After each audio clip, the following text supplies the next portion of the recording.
Hello my dear friend, welcome back Rudransh के amazing video, जहां आपको हॉरर से लेकर मोरल तक स्टोरी मिलेगी। और आज है मोरल स्टोरी। कहानी शुरू करने से पहले अगर आप लोग इस चैनल पर पहली बार आए हैं तो अगर आपको कहानी पसंद आए तो प्लीज मेरे चैनल को सब्सक्राइब कर लेना और लाइक भी कर देना, ताकि हम लोगों के बीच नजदीकियां बनी रहें। रामगढ़ गांव में एक बूढ़ी माँ अपने 3 बेटों के साथ रहती थी। उसके तीनों बेटे बहुत ही समझदार थे, लेकिन कामकाज कुछ भी नहीं करते थे। उनकी माँ ही छोटे मोटे काम करके उनका पेट पालती थी। एक दिन उनकी माँ की तबीयत बहुत खराब हो जाती है। वो अपने तीनों बेटों को अपने पास बुलाती है। सुनो मेरे बच्चों, मेरे पास तुम्हारे बाप दादा की कोई जमीन जायदाद तो नहीं है कि मैं वो तुम लोगों के नाम कर दूं। अब तुम लोग अपनी मेहनत से अपना जीवन काटना। अब मेरे बस का कुछ नहीं है। बस इतना ध्यान रखना कि अपनी आंखें सदा खुली रखना और अपने दिमाग का इस्तेमाल सही जगह पर करना और हमेशा एक साथ मिलकर रहना, क्योंकि मेरे बच्चों, एकता में बड़ी ताकत है। बेचारी बूढ़ी माँ का कुछ दिन बाद ही देहांत हो जाता है। तीनों भाइयों आपस में, भाइयों हमें गांव में तो कुछ काम नहीं मिलेगा, अपन को दूसरे गांव चलना चाहिए ताकि हमें कुछ काम मिल सके। ऐसा कहकर तीनों गांव से निकल पड़ते हैं। थोड़ी देर आगे चलने पर उन्हें एक आदमी परेशान सा दिखता है, तो उनमें से एक भाई ने उससे पूछा, क्या हुआ भाई, क्या तुम्हारा कुछ खो गया है? तुम कुछ ढूंढ रहे हो? आदमी, हाँ भाई। तभी दूसरा भाई बोला, क्या वो घोड़ा था? तभी तीसरा भाई, क्या उस पर औरत और बच्चा बैठे थे? इतना सुनते ही वो आदमी मन ही मन सोचता है कि कहीं इन्हीं लोगों ने तो मेरे घोड़े को नहीं छुपाया, जो इनको इतना सब पता है। वो उन तीनों पे चिल्लाने लगा, बताओ, जल्दी से बताओ, कहाँ है मेरा घोड़ा? तभी एक भाई बोला, भाई तुम गलत दिशा में ढूंढ रहे हो, वो तो उधर की तरफ मिलेगा।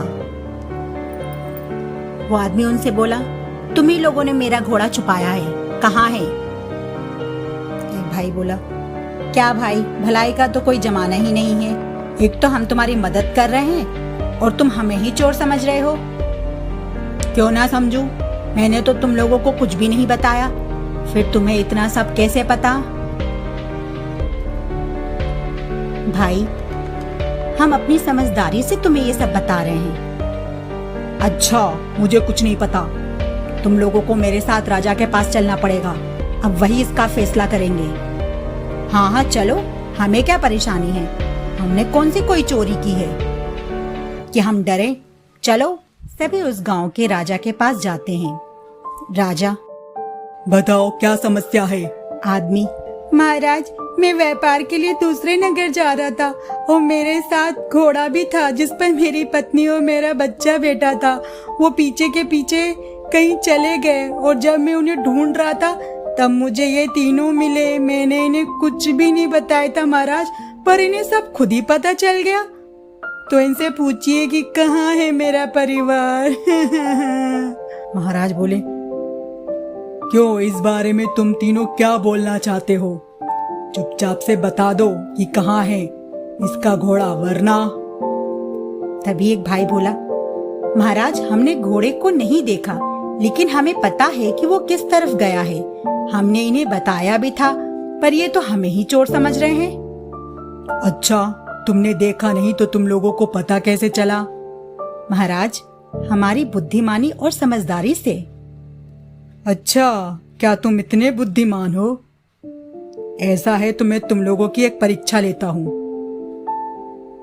अभी सब दूध का दूध और पानी का पानी हो जाएगा, और अगर गलत जवाब दिया तो मैं तुम लोगों को कड़ी सजा दूंगा। मंजूर है? तीनों भाई एक दूसरे की तरफ देखते हैं। ठीक है महाराज, हमें मंजूर है। फिर एक सिपाही एक छोटा सा संदूक लेकर आया और उन तीनों के सामने रख दिया। राजा ने पूछा, अब बताओ इस संदूक में क्या है? कुछ देर बाद एक भाई बोला, महाराज, इस संदूक में एक फल है। फिर दूसरा भाई बोला, महाराज, फल अनार का है। तीसरा भाई बोला, अनार का फल तो है महाराज, पर कच्चा है। राजा के कहने पर संदूक खोला गया तो उसमें सच में अनार का कच्चा फल रखा था। राजा खुश हो गए। उन्होंने उस आदमी से कहा, इनके पास तुम्हारा घोड़ा नहीं है, जाओ इनके बताए हुए रास्ते की तरफ जाकर ढूंढो। फिर इन तीनों से कहते हैं, तुम तीनों आजाद हो, जाना चाहो तो जा सकते हो, पर पहले मेरे एक सवाल का जवाब दो। पहले ये बताओ, जब उस आदमी ने तुम्हें अपने बारे में कुछ भी नहीं बताया था, तो तुम्हें उसके घोड़े और उसकी पत्नी और बच्चे के बारे में कैसे पता चला? महाराज, जब हम लोग उस रास्ते से आ रहे थे, तब हमने रास्ते में घोड़े के पैरों के निशान देखे थे। फिर थोड़ा और आगे चले तो आगे जाकर घोड़े के बैठने के निशान थे। वहीं पर हमने औरत के चप्पल के निशान भी देखे थे और साथ में एक छोटे बच्चे के पैरों के भी निशान थे। उसी से हमें ये सब पता चला। वाह वाह, क्या बात है, तुम तीनों तो बहुत बुद्धिमान हो। तो अब ये बताओ कि तुम्हें कैसे पता चला कि इस संदूक में अनार का फल है? तभी एक भाई बोला, महाराज, अपनी समझदारी और अपना दिमाग लगाकर हमने इस बात का पता लगाया। मैं अभी आपको समझाता हूँ। जिस तरह से सिपाही इस संदूक को ला रहा था, उससे ये तो समझ में आ गया था कि इसमें कोई हल्की वस्तु रखी है और वो इधर से उधर लुढ़क रही थी, जिससे ये पता चला कि वो वस्तु एक ही है। महाराज, ठीक है, पर तुम लोगों को ये कैसे पता चला कि वो फल है, वो भी अनार का, और वो भी कच्चा है? क्योंकि महाराज, ये संदूक आपके बगीचे की तरफ से लेकर आए थे और जब हम महल में आ रहे थे तभी हमने बगीचा देखा था। वहाँ अभी सिर्फ अनार के ही पेड़ थे और अनार उसमें कच्चे लगे थे। वाह वाह, क्या बात है, हम तो तुम तीनों की समझदारी से बहुत खुश हो गए हैं।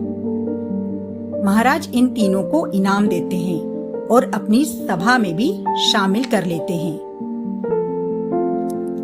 आपको बुद्धिमान भाइयों की कहानी कैसी लगी कमेंट करके जरूर बताना, और अगर ज्यादा पसंद आए तो अपने दोस्तों के साथ भी शेयर करना और लाइक तो कर ही देना। और अभी तक सब्सक्राइब नहीं किया है तो प्लीज सब्सक्राइब कर लेना। मिलते हैं फिर नेक्स्ट स्टोरी में ऐसी इंटरेस्टिंग और प्यारी स्टोरी लेकर। Thank you, bye bye.